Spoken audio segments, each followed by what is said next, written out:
This is Scott Becker with the Becker Private Equity and Business Podcast. We're thrilled today to be visiting with an expert, a brilliant leader who's going to talk to us about growing sales using AI, doing a whole number of things to improve revenues in what's a challenging, potentially economic environment. We're joined today by Sean Carson. Sean's with Sales Empowerment Group. Sean, let me ask you to take a moment, introduce yourself, and tell us a little bit about yourself and your firm. Yeah, thanks so much, Scott. Sales Empowerment Group is a growth services firm. We are private equity held by an investment partner called RFE. And one of the things that we do here is to work with other private equity backed businesses on their value creation and execution. Once a private equity sponsor buys a business, they have grand plans for that organization, implement capital to help fund growth. And so we typically work alongside operating executive teams and deal team members to support management in that journey.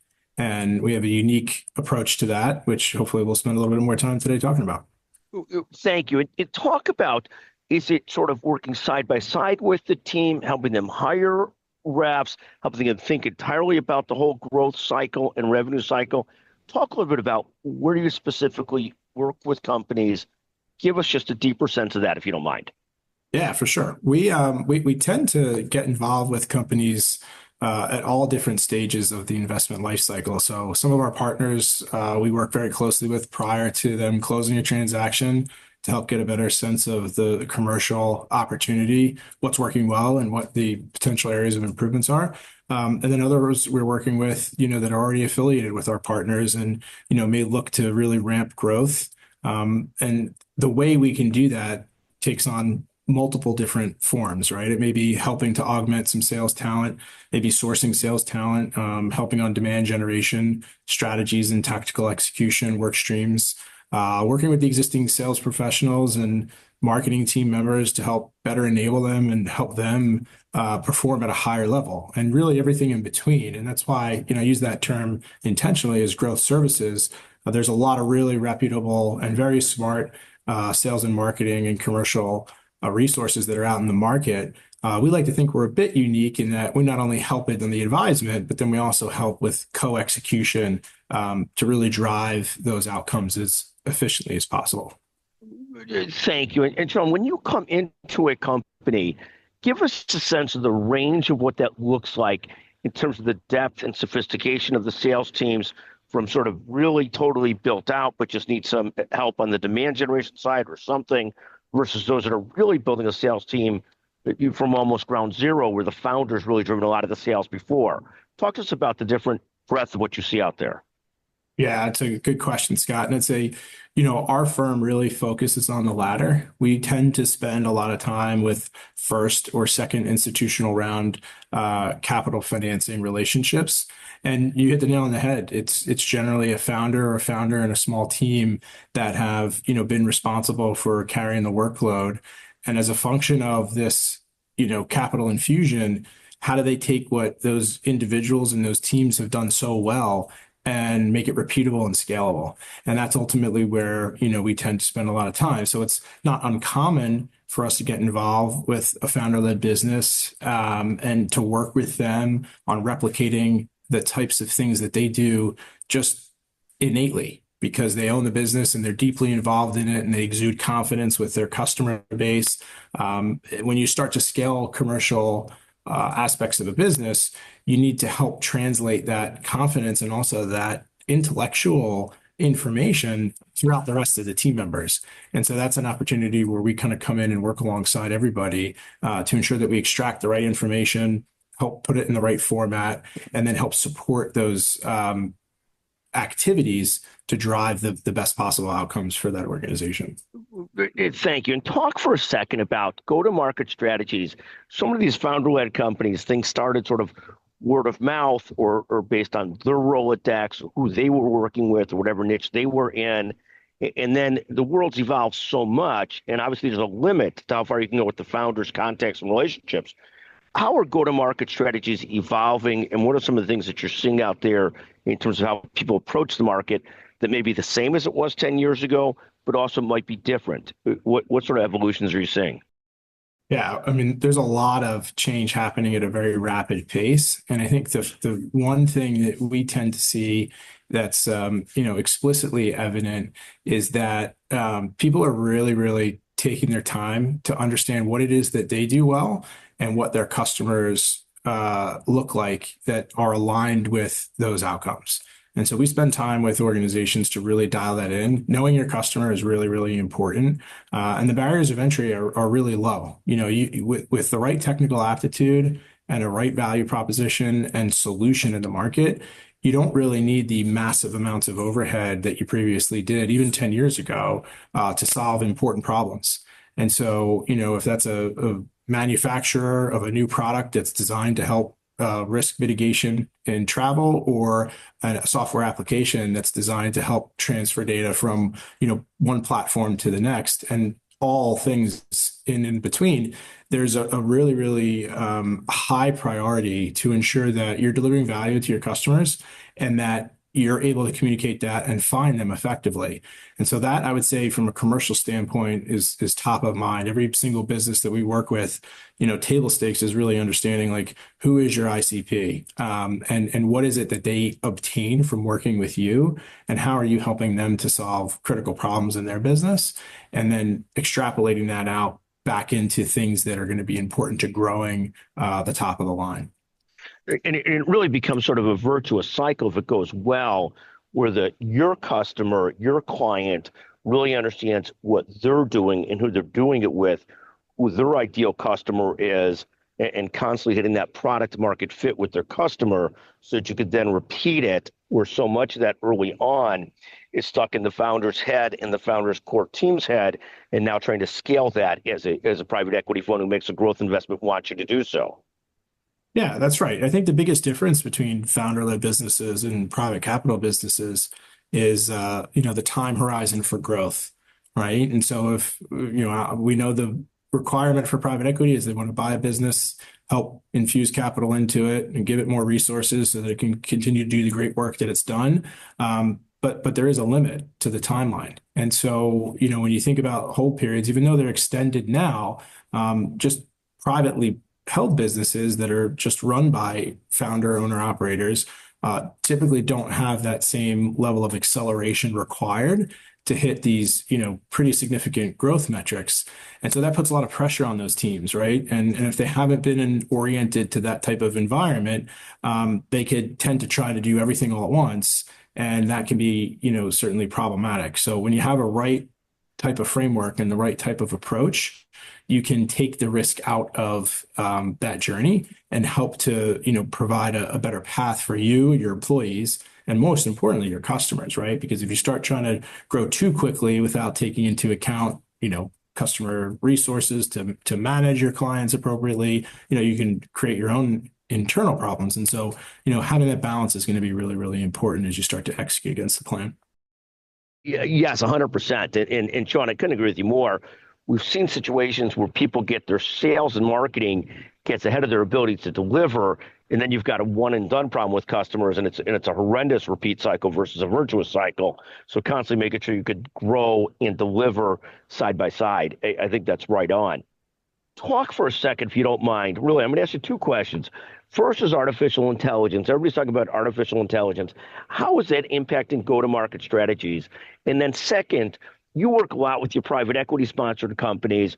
What industries is Sales Empowerment Group? Are there industries that you folks particularly focus on, or verticals you particularly focus on? So two questions: artificial intelligence impacting growth and growth strategies, go-to-market strategies, and then what industries that you focus on?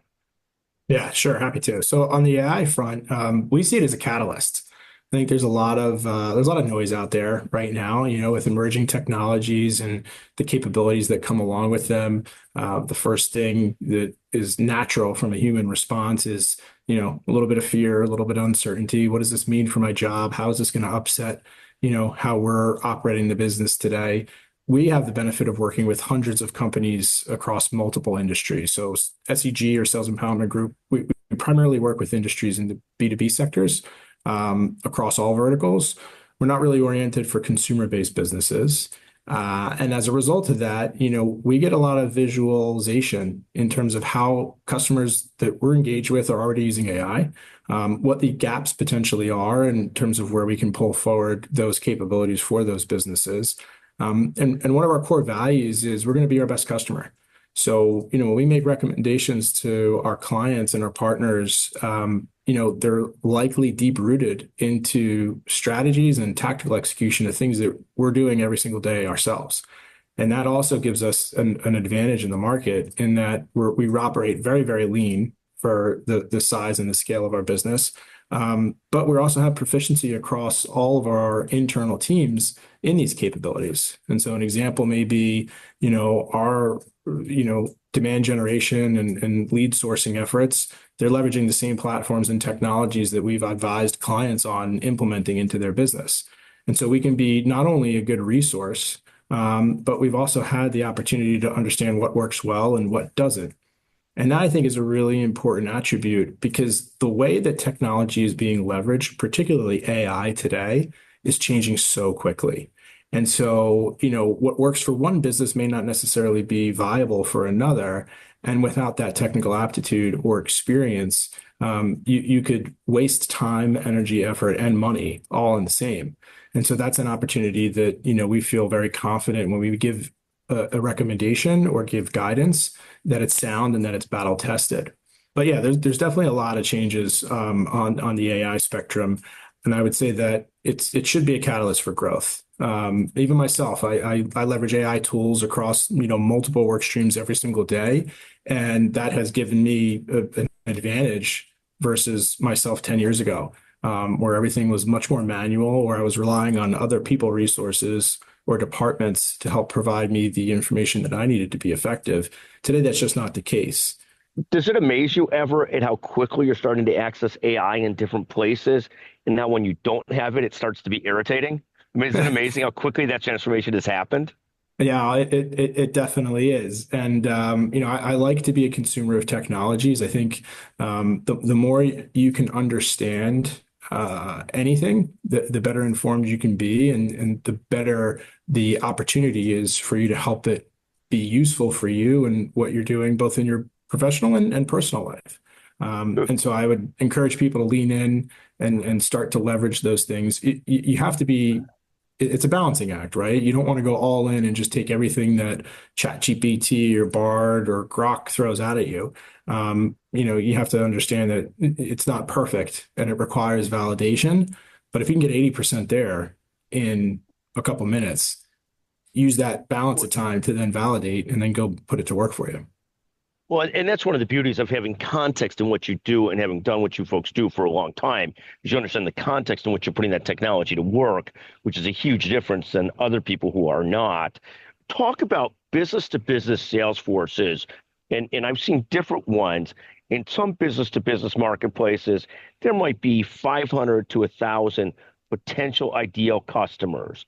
And so you're really scaling a sales team to that. In other businesses, like the logistics business, we've seen people running these huge boiler rooms, and that might work when there's so many different points of entry, so many different potential customers. How do you look at scaling sales teams, and how has that changed over the years as well? Yeah, it's a great question. We always bounce back to the budget. So, in those two different industries, you have certain coverage models that are going to inform overall net sales expense. And that should really be, the foundation of your commercial plan to help build and fund your execution for growth. So, if you're running a high transaction, high volume type of commercial organization, you may not need all the insights and information and data points that say, a professional services firm that's running, $250,000 to $500,000 engagements. That being said, you should still take your time to prove out the effectiveness of your solution in either case. And so, when we're advising clients, we always want to, balance back to the budget and back to the thesis. So as you look at the range in those two analysis, that's going to really provide you with what resources can you fund? And then with those resources, what are the activities that they should be focused on? Fantastic. And take a second, Sean. Take one moment and take us through what a typical engagement with one of your clients might look like, just to give more color to it for our audience. Like, what does that look like? How do you engage? And I know you do so multiple different ways, but give us one example if it's okay. And you don't have to name a client, of course, but give us a sense of what a typical engagement might look like. Happy to. Generally, we get involved and we like to get very intimate with the organizations or end clients, portfolio companies that we're working with. So more often than not, a partner will and us will have a dialogue, a private equity sponsor, about the business and what the plan is. And then they make an introduction for us. We get to meet the management team. We like to learn a little bit about their vision and what it is that they do and talk to them about our services. But our engagements start with assessments, and we like to get intimate and understand the organization, the people, the process, and the tools that they're leveraging to drive growth from the inside out. And those can run from 2 to 6 weeks. On average, I'd say the majority of our engagements are about 4 weeks long. And we provide a very frictionless environment, both from a time investment and capital investment inside of that exercise. From there, we'll come back with the organization on what we've learned. And is there alignment on the things that they're doing on a daily basis relative to what their overall goals and objectives are? And making it sound simple, but you'd be surprised that many organizations are misaligned, or the activities are not really tying out to the outcomes that they're expecting.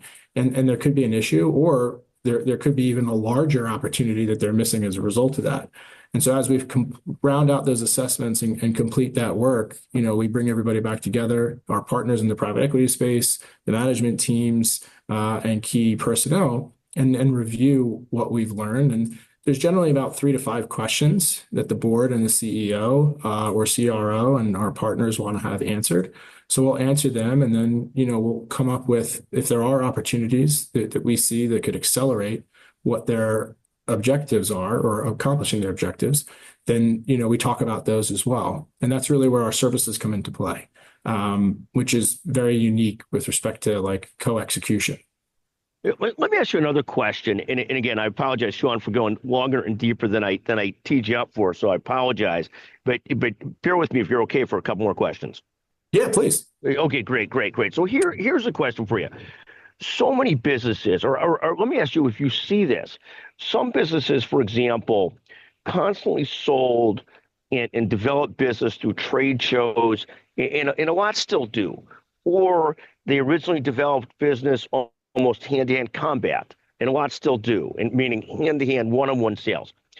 How has the world changed? And do you periodically see something where a company, like we had talked to recently, a financial printer, and the world has just changed so much, so they're trying to find new ways to touch the market.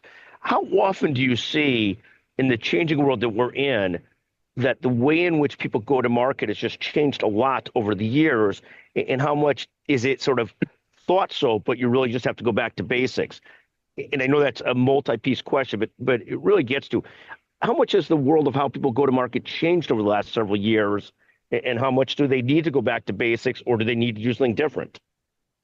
Yeah, it's a really good question. I wish I had the answer or a silver bullet, because if I did, we'd probably be oversubscribed on this session. But I think there's a couple of things at play. One, I think that you got to meet your customers where they're at. And with technology today, I mean, look at how we're having this conversation. It's via Zoom and digital, right? So, 10 years ago, I'd probably be sitting in a studio, or you'd be in my office and we'd be having a discussion live. That's much different. What's important is to take the same approach and provide the same type of experience and elicit the same type of emotional response, be it a partner, a customer, a colleague, whatever that looks like, no matter how you're engaging or interacting with them. And many times, when we're working with clients and partners, we talk a lot about that selling environment and how dynamic it is today and how much it's changing and how much it will continue to change. I think the most important thing to do is anchor in on the experience. When you have a meeting with a potential customer, when they leave that meeting, are they leaving better informed, feeling good about their business and what they discussed, and with clear and concise next steps on what it is that they should be focused on? You should also, if you're a sales professional or a sales leader or a CEO or a private equity partner that owns a business, should walk away feeling the same exact thing. And so it shouldn't matter like whether you're texting somebody or meeting them through Zoom, having a coffee with them, talking to them at a trade show, or, meeting person to person and face to face. You really want to just ensure that those activities are driving those key outcomes based on the type of time that you have with those individuals. And I think if you focus on that, if somebody wants to meet via Zoom, great, meet via Zoom. Show up, be professional, ask the right types of questions, be, what I would call interested and curious before you're being critical, and then give them the opportunity to learn and get that sense from you as well, so that you have a commonality that helps you continue to collaborate and look to accomplish the same objective, right? And I think that's a really important component of how people should focus their commercial efforts today. No, thank you. We have a webinar coming up where we'll get a chance to talk with you further on April 9th. And I'll ask you some more questions about, salespeople. Are they born or made? Founders born or made? And how do you split that difference? And I'm sure the truth is somewhere in between, and a lot more. Sean, I'll just ask you one more question right now. For this year, what are you most focused on and excited about for this year? The opportunity to make a material impact for people. Everything that I do and that my company does really boils down to that. Like if we make promises and execute and deliver against them, it's going to have a positive impact on the people that we're working with, which in turn is going to have a positive impact on us. And, we don't lose sight of that focus. And that's something that, we care deeply about. And that's what gets me up every single day. Well, fantastic. Again, we're with Sean Carson today, who leader at Sales Empowerment Group, focuses on their private equity line and the private equity sponsored companies. Sean, what a pleasure to visit with you. Thank you so much for joining us today. Thank you. Thanks, Scott.